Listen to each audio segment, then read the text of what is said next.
The Untitled Discovery Zone is in Boston. This is the King's Chapel burial ground. This is one of the oldest burial grounds in Boston.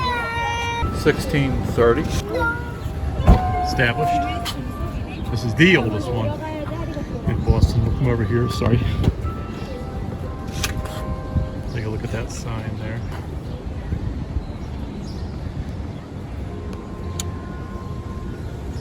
There's the family putting the sunscreen on. What I ought to be doing, but I'm doing a video right now. Now we saw this cage thing from outside yesterday when we got here. And look at this. How far does that go down? Oh my gosh! I don't know what this is. What is it? That is odd. Does it say anything on the placard about this? Wow. That is really deep. Yeah, we'll have to try to find out what that is. Over here we have 1781, 1850, John Welsh, who apparently is buried in there. Coffin's inside there, I suppose. But this is, I've never seen anything like this before. I can't see the bottom. Extremely deep. And it's old too. Looks like it was here when the cemetery was built. We'll have to see if we can find out about that, what that is.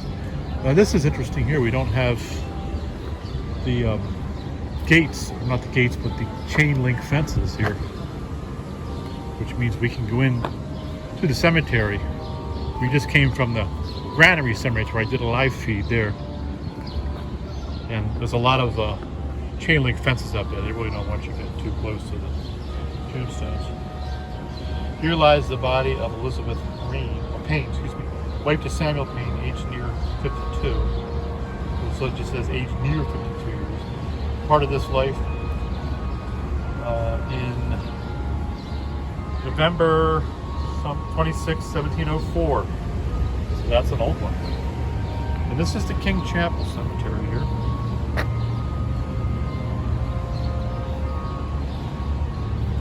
We had the death's head, which, as I said on the previous live feed, and you can see that symbols of death and sent to heaven or the afterlife. There's a lot of that here on these tombstones, pretty common. I've never seen it before, but apparently it was common. These types of headstones from this era. Here we have a double headstone here. Here lies buried the body of M. Abraham Howell, who died February 12th, 1740. Now these are more legible, I've noticed, these tombstones. Maybe because they're more under trees, perhaps, more well protected.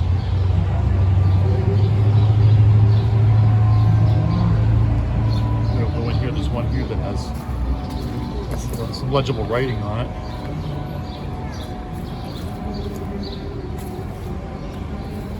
Dust thou, and unto dust shalt thou return. Beneath the stone rests the mortal part of James Foster. That's O-B-I-L, December 22nd, 1793. It says 45, maybe it's 45. I'm going to read the rest of it.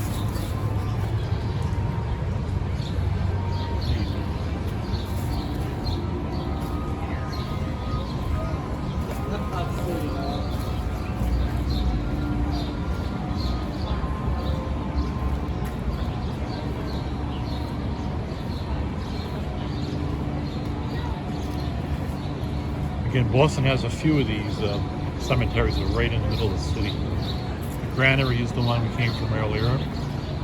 This is just about a block away. There's one near the waterfront too. I forget what that was called.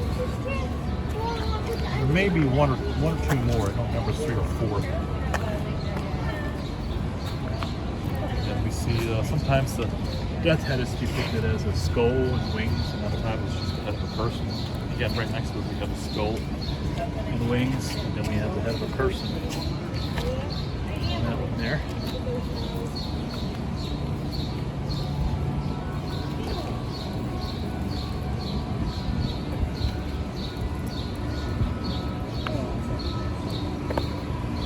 lot of history in this here town. Here lies buried the body of Captain Nathaniel Bolston. Can't read the date, it's all worn off. The subway vent. Oh, that's a subway vent. Yeah. Alright, so we discovered what that cage thing was. So that goes down pretty far. Is the subway, the working subway, still down there? I think so. Okay, interesting. You don't hear any sounds coming from there, though. At least I didn't when we were over there. Subway vent. Huh. And it appears to be old, almost as old as the cemetery. Probably not. Probably not. Huh.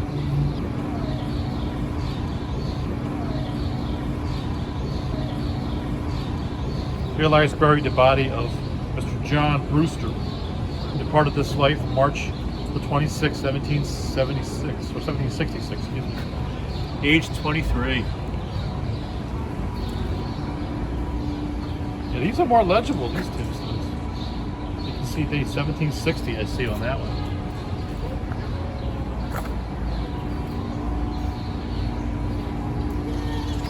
I see 1753 here. And then we have over here.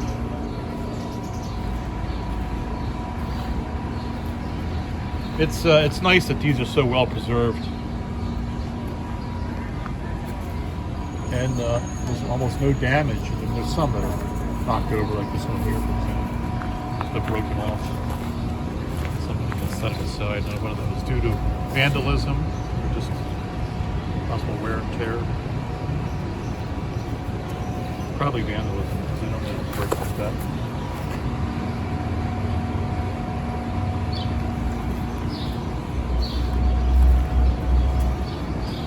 It says to protect our heritage, please remain on the walkway whenever possible. Okay, well, we're going to stay mostly on the walkway. We haven't really veered off that much. There's a nice old obelisk there.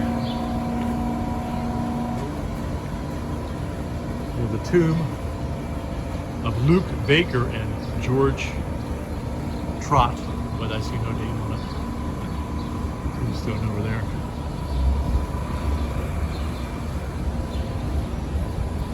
Again, these are almost never legible. Probably was writing on top of this. It's not there anymore. This one's interesting over here. I'm going to veer off the walkway a little bit. Just walk over and take a look at this one.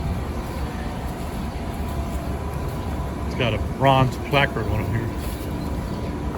It's Robert Kane, the founder of the ancient and honorable Artillery Company of Massachusetts. In 1638, and his first captain died 23rd March 1655. Wow, this is an old one. 1655. Also, we have Colonel Nicholas Page, captain of the company in 1695, also buried here. Huh. We have something on the side here.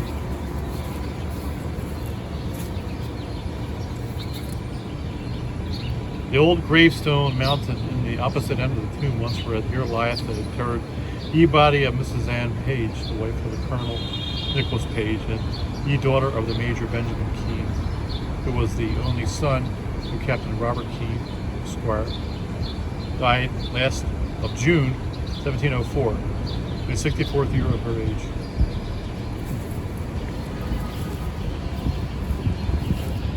This is a much smaller cemetery than the Granary Cemetery.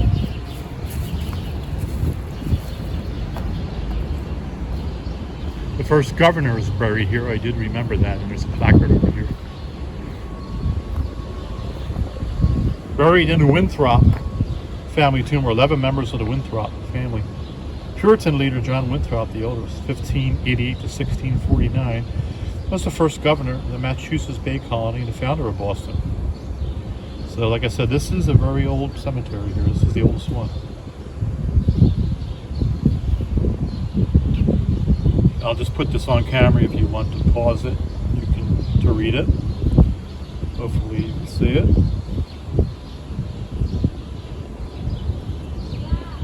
I'll walk over here. Oh, here it is. Here's John Winthrop. First governor of Massachusetts right here. That's pretty neat.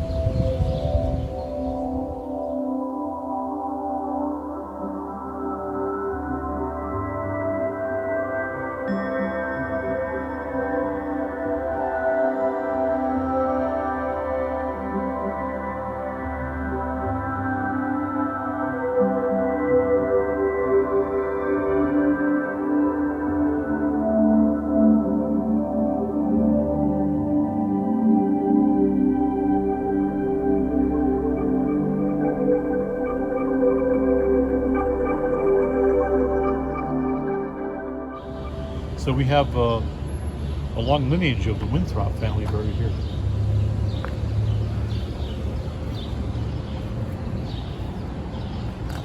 Rise Williams, 1929 to 2003. Minister, 1960. That's a more modern burial.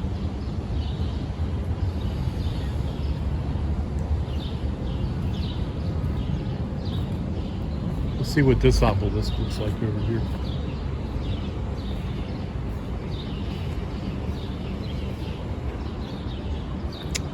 The writing is just too worn off on that. You're not going to be able to see anything there.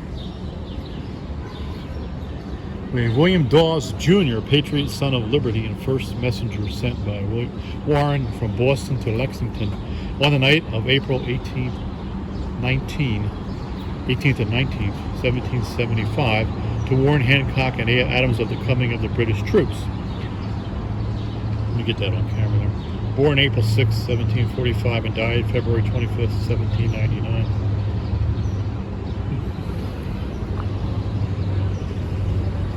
Look at that emblem there. Let's see.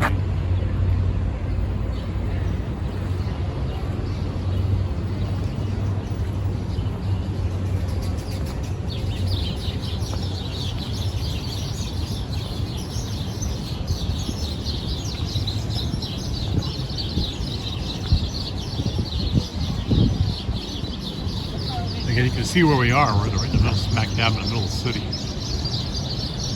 that's where at least these two cemeteries are placed, the granary and this one. The granary is right down there. I don't know if you can see it. Maybe I can zoom in on it. You can see the gates to the granary. That's where we just were. We did the live feed. And we are roughly about a block away.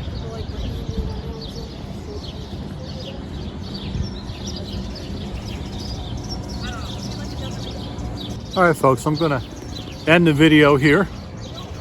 If you like the content, don't forget to subscribe to the channel. Don't forget to give the video a thumbs up if you like the video. And don't forget to hit that bell notification if you do want to subscribe to the channel. This will get you notified as to when I'm going to upload another video. Folks, take care and be safe out there. From Boston, take care. Bye-bye.